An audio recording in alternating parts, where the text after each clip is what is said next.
So I ran a poll on my Instagram story asking what you guys wanted to see on the channel, and surprisingly enough, one of the top responses I got was show us your PC or your personal collection.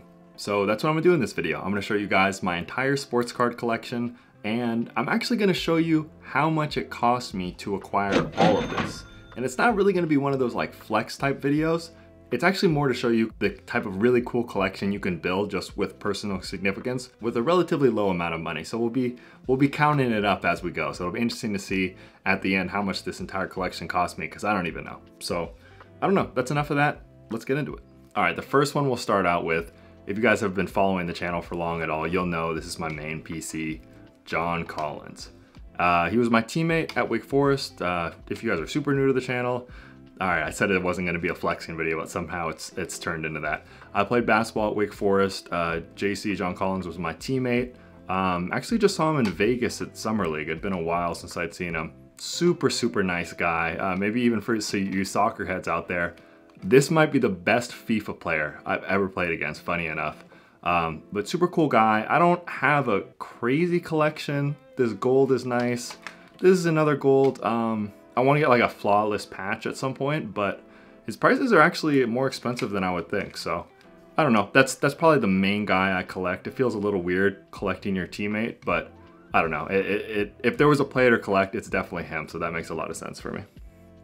And kind of going off that trend, Wake Forest again, I promise. Okay, no, there's one more Wake Forest section, but there's other stuff in here too, I promise. Collecting Wake Forest cards, Chris Paul auto. These are all in Wake Forest jerseys. Sage Surratt. These, yeah, Sage Surratt was at school. Jalen Horde we recruited, and then Chris Paul. There's not too much Wake Forest stuff out there, honestly, because even though we're a big sports school, the undergrad, like the entire population of the school is only like 6,000. So there's not even that many people to sell to compared to like a Florida or a Texas or something like that. So I try to pick these up whenever I can. The good news is there's usually not too much competition. Like I said, I'll be putting the prices of, I guess, like, I don't know how I'll do it. Maybe per section. I'll do it per section. So for like whatever the total of what these cost me, I'll put it on there. But it's usually not too bad. That's the one thing that's nice about collecting Wake Forest. All right, let's switch it up a little bit. I think these are the first two soccer cards I've shown. I guess that's what I'm known for. Regardless, we have a lot of soccer people on the channel. These are the two players who got me into the game of soccer.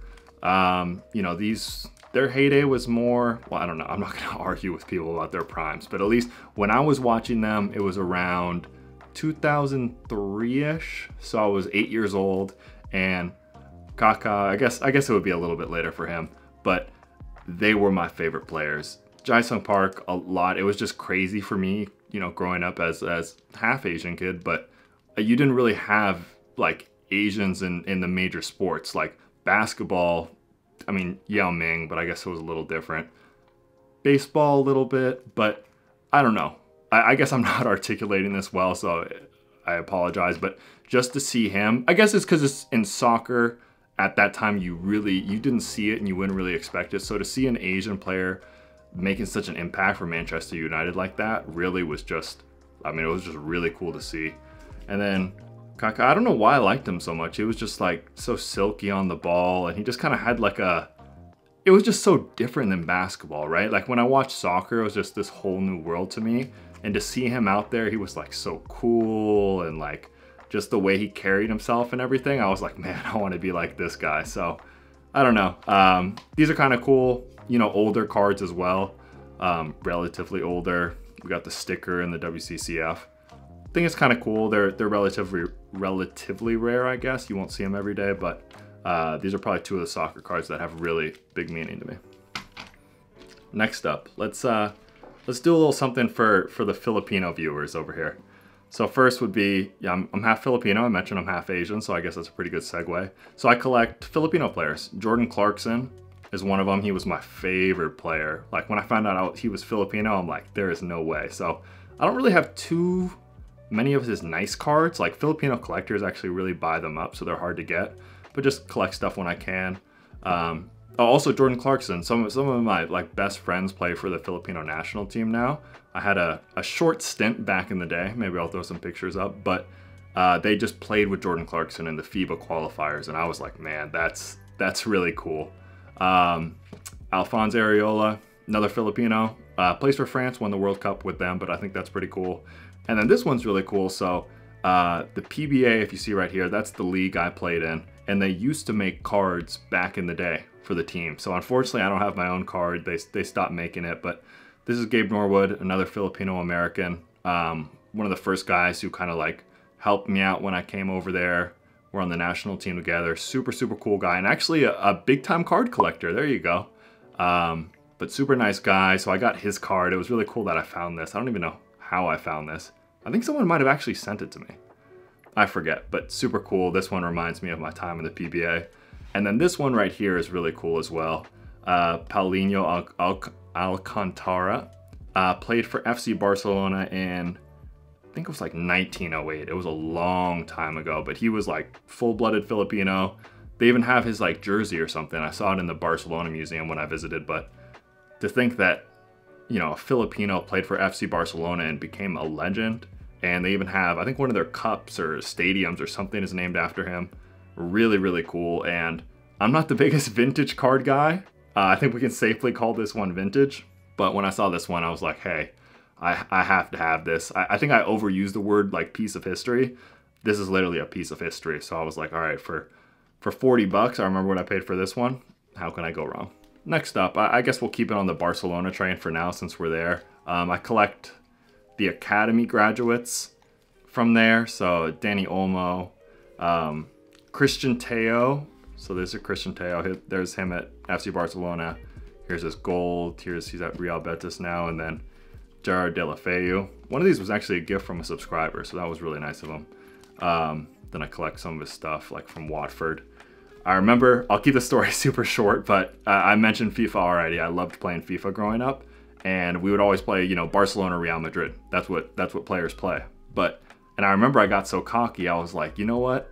They were making excuses like, oh, you're only winning because you're Barcelona. I was like, I will beat you with Barcelona's B team, because they were actually in the game. I was like, that's how good I am. And I did, and they had these guys, they had Deulofeu and Teo, and they were sick on that game. So since then, I was like, I had a connection to them because I felt like I like discovered them early or something. So they might even, after John Collins, I think this might be my main PC. It's John Collins and then Teo and Deulofeu. So I'll actually ask if you have any of their nice cards. I'm definitely looking. And then Dani Olmo, another academy graduate. All right, we'll keep it moving.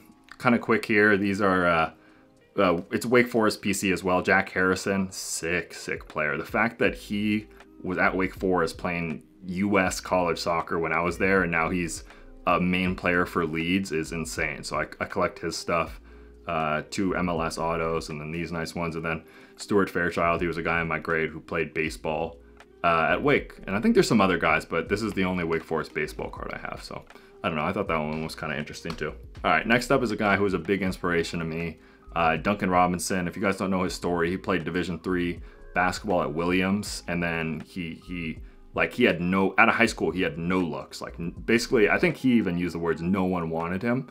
Went to a Division III school, then transferred to Division I Michigan, and even there, he was kind of like mainly a bench player, and then he made it to the NBA, and now he has like an $100 million contract. And for you guys who don't, like, you're not from the US, to go from unrecruited to Division III to being a $100 million NBA player is like, I can't even put into words how wild that is. So I was kind of a late bloomer as well in basketball. I wasn't the best player in high school, and then things kind of clicked for me later. So this is a guy I really, really looked up to. And it was funny too, I saw him in Vegas at Summer League, and it was with a bunch of my friends, and I was like literally, believe it or not, out of any NBA player, this is the picture I would want the most, a picture with Duncan Robinson.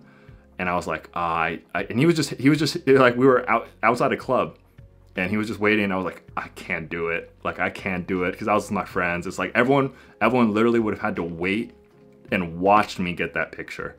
So it just, I can't really explain it, but super, super inside baseball here, guys. Like, if you're in a group of friends and you're with like a lot of these professional athletes, it's definitely looked down upon to kind of like break that trust and be like, start fangirling. I don't know. I'm just rambling here, but I don't know. I guess that's that story of why I don't have a picture with Duncan Robinson. And then this is another just random basketball card. Shout out Ike Diagu.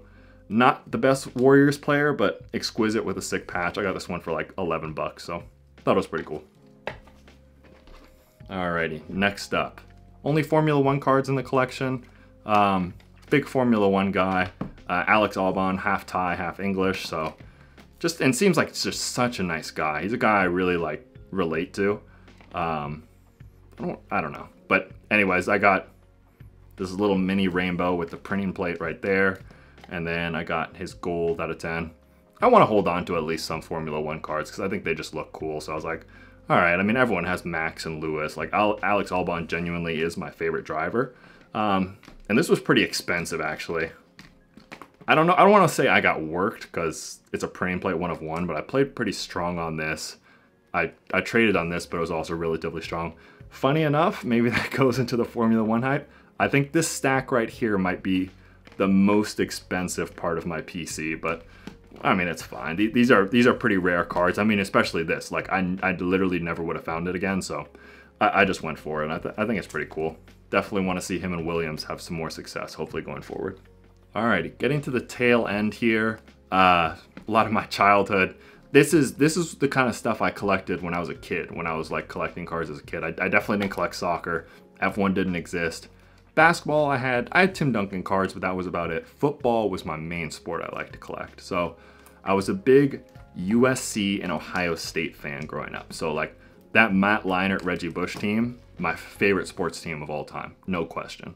So a little Matt Leinart exquisite, Vince Young, even though he broke his heart, Jay Cutler. I don't know if any of you guys remember, this is a real deep cut, but they used to have a game called NFL Head Coach. And it was, I think they only made it 1 year, and this was the draft class. You could draft like Vince Young and Matt Leinart and those guys. Love that game. Anyways, other random USC stuff, OJ Mayo, John David Booty, Dwayne Jarrett, and then Matt Leinart and Reggie Bush. Kind of cool. And then, I'm not a front runner, I swear guys. I was just very lucky with the schools that my parents went to. My dad went to Ohio State and my mom went to USC. So it was USC cards and then Ohio State cards. So Troy Smith, really cool, same name, had to collect him. I love Daquan Cook, he was sick. And then SPX, this is like my favorite set of all time. I don't know why, I ripped a lot of it. I was just obsessed with it. I thought it looked so cool, the fact that they had the patch and the jersey. And then, yeah, probably my favorite football player of all time, Terrell Pryor. I'm such a loser. I was like watching his highlights last night, just reliving, just Troy things. But man, this guy, because he was so good at basketball too. He was actually a beast. So I remember like following him in high school before he even committed. Really cool. One of my favorite, most exciting football players of all time. And now for the most meaningful card in my collection, boom, Camavinga. So you guys are probably thinking, what the heck? How, out of everything you just showed, a random Camavinga BGS9 sticker, how is this your favorite card? It's because he's the GOAT, guys. And invest now, guaranteed 10x, promise. No, but all jokes aside, I think I told this story, like I got this card really, really early on. I might have told this story almost like 2 years ago now, so probably none of you have heard it. Basically, I saw this card on Facebook and I wanted it. I just messaged the guy. I was like, hey man, could you do, I think it was like $200 at the time, which is interesting. This was an expensive card at one point. But I was like, hey, you know, could you do 200 bucks for it? And he's like, no, I can't. I was like, oh, okay, that's fine. He's like, I'll sell it to you for 40 bucks. And I was like super confused. I was like, what? No, man. I was like, at least, how about like 150? Like that's fine. Or like, no, even before, I'll give myself credit. I was like, I'll pay you 200, man. It's no worries. That's where I wanted to be on it. He's like, no, I can't take that from you. I was like, okay. And then he told me that he was a fan of the channel. I'm not gonna say this guy's name or anything, but he said like, he went through some dark times and the channel like really helped him through that. But yeah, basically he said, no, just give me 40 bucks. I have a daughter. Like I would love to just take her out to get some ice cream, show her a good time. And I don't know, that like really, really affected me because I've gone through like, I don't want to say tough times, but like I've had moments where I was sad and there's people who like really have made a difference in my life too. So someone I didn't even know, like to do that, I don't know. I just couldn't put it into words. Like that's the first time, like, especially it was so early on too. I didn't even really think anyone was watching the video. So man, this, and I told him, I said, listen, man, give me this card. That sounded aggressive. Give me this card. I was like, yeah, okay, fine. I can do the $40 or whatever. But I was like, man, I promise this is the one card I will never ever sell. I will never ever sell. I think out of, and yeah, it's true, out of anything in my collection, like I can always go get more Tim Duncan cards. I can go get more Alex Albon cards. But imagine like if I saw this, like, let's call it what it is. Like one day this YouTube is going to end. I will look back at this and it'll like make me, this will always remind me of like the journey that I'm getting real deep here that we all shared together. So I don't know, super random card, but definitely the most meaningful in my entire collection. But all right, guys, that is it for the video. Kind of a random one. Sorry for all the rambling, but if you did enjoy, you want to see more videos like this, make sure to like and subscribe. We'll see you next time. Peace.